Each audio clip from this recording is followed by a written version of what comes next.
Assalamualaikum warahmatullahi wabarakatuh. Pemirsa Rumah Bersama Orang Cianjur, Cianjur Law News Jabar, dan Majalah Hukum Nasional dimanapun Anda berada.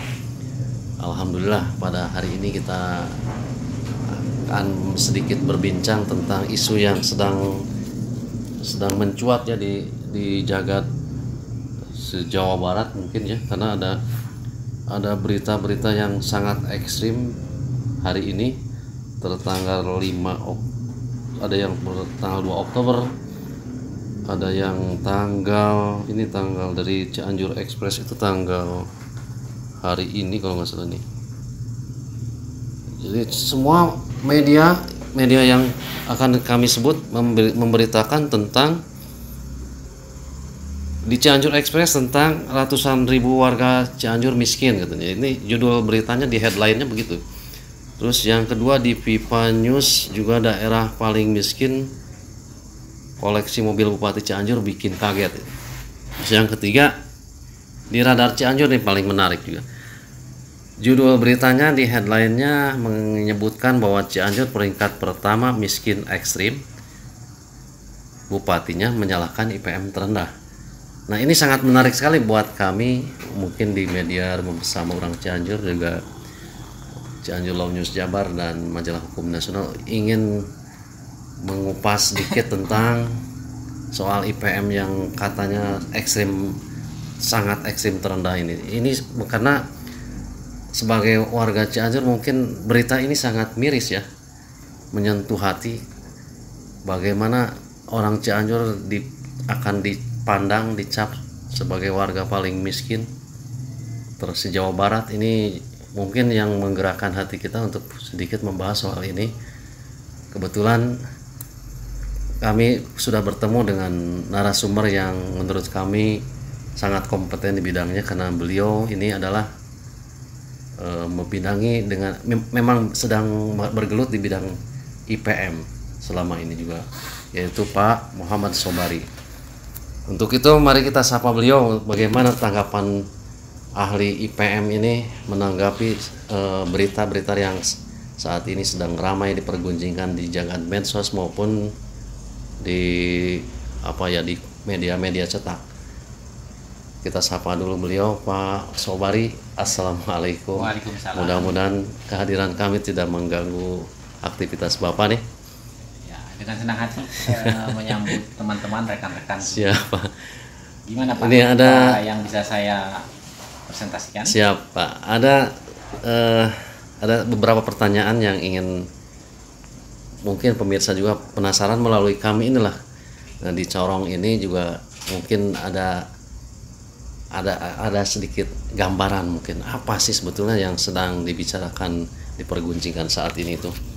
Pertama itu, bagaimana menurut Bapak tentang berita-berita yang sekarang ramai beredar dengan headline-nya yang besar-besar itu, bahwa ratusan ribu warga Cianjur miskin, terus mobil Bupati Cianjur bikin kaget di saat begini. Itu menurut Bapak bagaimana nih Pak? Ya, biar saya terangkan. Saya M. Sobari SMM, saya Direktur Eksekutif IPM. IPM ini menangani 3 indikator besar. Indikator pertama adalah pendidikan. Indikator kedua kesehatan. Indikator ketiga adalah daya beli. Di dalam indikator daya beli ini ada berbagai jenis, ekonomi kreatif, UMKM, pertanian, peternakan, perikanan, ekonomi kreatif, kader pemberdayaan perempuan, struktur, infrastruktur, keagamaan, terkait dengan dan masih banyak lainnya. Jadi semua itu tergeneralisasi di poin yang ketiga ya? Di indikator yang ketiga. Indikator pertama pendidikan kesehatan. Di tahun 2019 value IPM kita 65,38. Ya, alhamdulillah. Jadi menempati posisi ke-27 dari 27 kabupaten kota se-Jawa Barat. Di tahun 2021, tahun berselang itu, kita akan mengadakan percepatan. Saya pemerintah Hasilnya alhamdulillah juga. Yang tadinya 65,38 sekarang malah turun lagi 0,02%, 65,36. Kemarin juga sudah hancur di posisi ke-27 karena memang tidak ada kabupaten kota yang lain. Ya, kita di ke-27 lagi gitu. 27 tuh berarti bukan paling akhir ya? Paling akhir. Jadi paling akhir ya? Ya, di dalam IPM artinya value yang saya terangkan tadi di 27 kabupaten kota. Cianjur ke-27 artinya bahasa Sundanya begini. Jelema pang boloho jang pang gering-geringna se-Jawa Barat ya orang Cianjur. Mata wajar lamun balangsak oge. Gitu. Oh, naon bisa gitu tetep. Ya. Kenapa? Karena sudah boloho, pendidikannya rendah, nilai mutu pendidikannya rendah, kreativitas dalam pendidikan rendah, sakit lagi. Jiwanya, jasmaninya, mata wajar lamun balangsak. Siapa yang sakit itu, Pak? Nah, imbas daripada IPM tadi. IPM. Ya, jadi ketika IPM disalahkan, betul, IPM yang salah. Kenapa miskin? Tapi Bapak perlu ketahui, tugas daripada presiden, tugas daripada gubernur, wali kota, ya, kabupaten kota, sampai kepala desa, sampai tingkat jajaran RT, tugasnya adalah IPM. Untuk menentukan suatu negara, provinsi, suatu kota atau kabupaten, suatu kecamatan, suatu desa, kedusunan, ke-RW-an, sampai tingkat pelenda RT, maju tidaknya daerah tersebut ditentukan oleh IPM-nya. Berarti bupati, wali kota, gubernur sampai ke presiden tugasnya adalah IPM, menaikkan, memperbaiki IPM, menjalankan IPM, pendidikan, kesehatan, daya beli. Makanya ada menteri pendidikan, kan itu IPM, menteri kesehatan, ada dinas pendidikan, ada dinas kesehatan, dinas pertanian, dinas pertambangan, semuanya itu IPM. Jadi yang salah IPM. Kalau bupati nyalahkan IPM, itu artinya bupati nyalahkan dirinya sendiri. Karena tugasnya itu ya? Karena tugasnya itu. Apakah ketika yang terhormat pejabat-pejabat penting di kabupaten ini salah, terus kita diam? Kita dongkrak sendiri saja. Melalui lembaga yang Bapak pimpin. Melalui lembaga IPM yang seperti yang saya pimpin ini. Begini, pekerjaan pemerintah dengan IPM yang saya pimpin ini sama, Pak. Sama-sama ya, membangun. Tapi maaf sebelum ke sana, Pak nih. Apakah bisa disalahkan juga dampak Covid menyangkut bahwa IPM, keadaan Cianjur masih terus IPM terendah ini? Saya mau nanyakan begini. Covid itu dampaknya apa? Saya mau bertanya, segala sesuatu program yang kita keluarkan itu berbasis analisis. Jadi bukan berbasis gimana kata staf ahli saya, ya, bukan berbasis gimana kata saya. Jadi Bapak kalau ada yang mengatakan bahwa IPM terendah terus menerus karena dampak COVID itu tidak tepat. Tidak tepat. Karena 2019 pun IPM kita sudah rendah. COVID 2020. Jadi sebelum COVID pun sudah rendah. Sudah rendah. Itu tercatat loh. Di Badan Pencatat Statistik tercatat di Bappenas IPM kita rendah. Jadi jangan coba-coba cari kambing hitam. Satu, seperti saya bilang, kerjaan pemerintah dan IPM sama-sama membangun. Yang membedakannya ada beberapa faktor. Kalau pemerintah membangun Kabupaten Cianjur dengan menggunakan dana rakyat yang miskin tadi itu loh, yang bodoh tadi, yang sakit tadi. Kalau IPM, lembaga IPM membangun Kabupaten Cianjur dengan menggunakan otak, sustainable development. Kenapa Cianjur tidak maju? Karena tidak tahu apa arti sustainable development. Kalau mau tahu, datang ke lembaga IPM. Lembaga IPM sudah berkirim surat kepada yang terhormat Bapak Bupati yang cerdas, pintar itu, tapi tidak ada respon. Sudah mengajak bekerja sama, tidak ada respon. Kami maaf tidak meminta dana APBD, atur aja sama Anda dana APBD itu. IPM Cianjur, lembaga IPM Cianjur punya kerangka dasar, punya solusi untuk itu. Bagaimana mengurangi, bagaimana Cipanas supaya tidak macet, bagaimana Cianjur supaya maju pariwisatanya, bagaimana pertaniannya supaya maju dan masuk penerangan jalan umum tenaga suryanya, bagaimana supaya tidak blank spot, bagaimana supaya aman, bagaimana sektor industri kreatif, bagaimana perekonomian, bagaimana cara memperbaiki bidang pendidikan, semuanya ada di IPM. dan kami bekerja sama dan sama-sama bekerja dengan pihak luar negeri, bukan dengan internal. Saya malah bingung ketika ada bupati yang menyalahkan IPM, berarti bupati menyalahkan dirinya sendiri. Ya, ya. Karena pekerjaan bupati itu yang ngurusin IPM. Kalau tidak ngurusin IPM, berarti kepala dinas anak-anak buahnya yang eselon 2 itu, eselon 1 itu kepala dinas pendidikan, dinas kesehatan itu kan semuanya IPM. Tidak diadakan aja atau kalau gitu, hilangkan saja. Nggak usah, berarti ngurusin IPM. Kalau IPM-nya rendah, berarti yang salah bupatinya, sekdanya, kepala dinasnya, itu yang salah, bukan kita, apalagi masyarakat gitu. Apakah ada konsekuensinya Pak ketika One prestasi Pak? One prestasi? Iya, karena saya sebagai lembaga yang mumpuni, riset consulting, akan juga menerangkan hal ini nanti ke Bapak Presiden dan ke Gubernur. Karena di Cianjur situasinya komplit, tidak bekerja sama dan sama-sama bekerja. Karena dalam rumus IPM ada semboyan bekerja sama dan sama-sama bekerja. Jadi artinya ekuivalen, linear, sinkronisasi. Bukan Pak Kia-Kia, bukan siapa lo siapa gue, kan gitu. Apapun yang dilakukan oleh pejabat publik, Anda hanya pembantu masyarakat. Anda kami percaya untuk ngebantuin masyarakat, bukan berarti Anda hebat.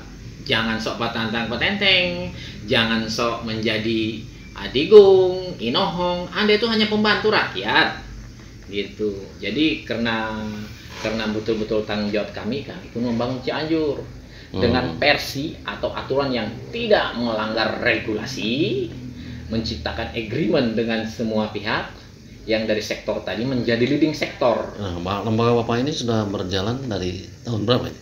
Alhamdulillah kita barulah dari tahun 2001. Pencapaian yang sudah dilakukan oleh lembaga Bapak itu dari database-nya ada di dinas, Bapak tanya saja. Jadi jangan kata saya. Ada di semua dinas. Ada di semua dinas ya. Ada pencapaian. Betul. Gitu. Dan Bapak selama bekerja itu tidak ada campur tangan anggaran dari pemerintah. Alhamdulillah campur tangannya ada. Kadang-kadang ucapkan terima kasih, kadang kebanyakan lupa. Gitu. Anggaran ada. Anggaran kita yang kasih ke pemerintah, bukan pemerintah ngasih ke kita. Kita ngebantuin pemerintah nggak pernah ngebantuin kita, insya Allah. Bahkan akses pun tidak pernah. Nih, kembali ke yang tadi Pak nih, bahwa tadi Bapak sudah menjawab bahwa ketika Bapak di Radar Cianjur itu Pak Bupati menyalahkan bahwa kondisi yang terjadi menyalahkan IPM rendah. Tadi sudah dijawab oleh Bapak bahwa menyalahkan dirinya sendiri. Dia Pak Bupati katanya menyalahkan diri sendiri nih pemirsa nih. Ini sangat menarik sih. Terus ini karena Pak Sobari ini lembaganya juga IPM ini, mungkin Pak Sobari ada yang bisa dijelaskan untuk mengenai solusinya. Tadi kan dikatakan ada yang bahasa keren itu sustainable ya. Ya, sustainable itu mungkin karena warga pemirsa ini banyak juga yang bervariatif ya pengetahuannya. Bisa nggak di Pak Sobari sedikit menjelaskan apa itu sustainable dengan kalimat yang bisa dimengerti banyak orang? Sustainable development ini itu bahasa Inggris, artinya pembangunan yang berkesinambungan. Tapi orang hanya tahu artinya, terjemahannya, tapi tidak tahu tafsirannya. Sustainable development bahasa sudah nama kieu teh. Sambil berenang, menyelam, minum air, makan ikan, ambil harta karun. Itu sustainable development. Jadi dia akan melahirkan pembangunan yang melahirkan turunan ini melahirkan keturunan dan berkembang luas, akan melahirkan jadi ngembang dengan polarisasi yang sudah terukur. Mekanisme jadi berdasarkan kajian akademis, kajian publik yang melahirkan analisis akademis dan analisis publik. Oke. Siap Pak Sobari, ada satu pertanyaan terakhir mungkin. Dari persoalan yang sedang berlangsung saat ini, yang sedang hangat-hangat menjadi hot issue di media ya, juga media sosial, karena Bapak di lembaga IPM, solusi apa sebetulnya yang sudah bisa sedikit diceritakan? Mungkin kalau terlalu detail juga pasti panjang ceritanya ya. Ada sedikit gambaran umum yang mungkin bisa berbagi dengan pemirsa di manapun Anda berada ya. Jadi kurangi sedikit elitis, jangan sok pintar. Karena sok pintar itu dekat dengan kebodohan. Kalau pintar itu sudah absolut, mutlak. Itu satu. Yang kedua, Jangan sok tahu, karena sok tahu itu belum tentu tahu. Yang tahu itu sudah pasti tahu. Yang ketiga, bekerja sama, sinkronisasi, dan sama-sama bekerja. Yang keempat, Anda harus paham apa sustainable development. Nggak paham, datang ke lembaga IPM. Lembaga IPM sudah berupaya bekerja sama dan sama-sama bekerja. Tapi tidak ada tanggapan. Karena memang kami ini dianggap lembaga sampah-sampah. Atau barangkali lembaga, kayaknya sih, saya berani taruh, jasa saya dengan Bupati sekarang lebih banyak jasa saya. Itu penutup dari saya. Siap. Demikian perbincangan singkat hari ini pemirsa Rumah Bersama Orang Cianjur, Cianjur Law News Jabar dan Majalah Hukum Nasional. Bahwa mudah-mudahan ini mungkin bagi pemirsa yang menyimak percakapan hari ini juga, yang tadi sudah dijelaskan oleh Pak Sobari, bahwa kalau ada yang penasaran, baik elit pemerintah ataupun pemirsa sendiri dimanapun Anda berada, silahkan bisa berkunjung untuk ke lembaga IPM. Di mana Pak alamatnya Pak? Alamatnya dalam Jalan Kiai Haji Sujai nomor 20, Desa Sirna Gali, di depan kantor Desa Sirna Gali, Kecamatan Cilaku, Kabupaten Cianjur, Provinsi Jawa Barat, Republik Indonesia, benua Asia, planet bumi. Tepat di kantor Desa Sirna Gali, Kecamatan Cilaku, sekitar Pasir Hayam.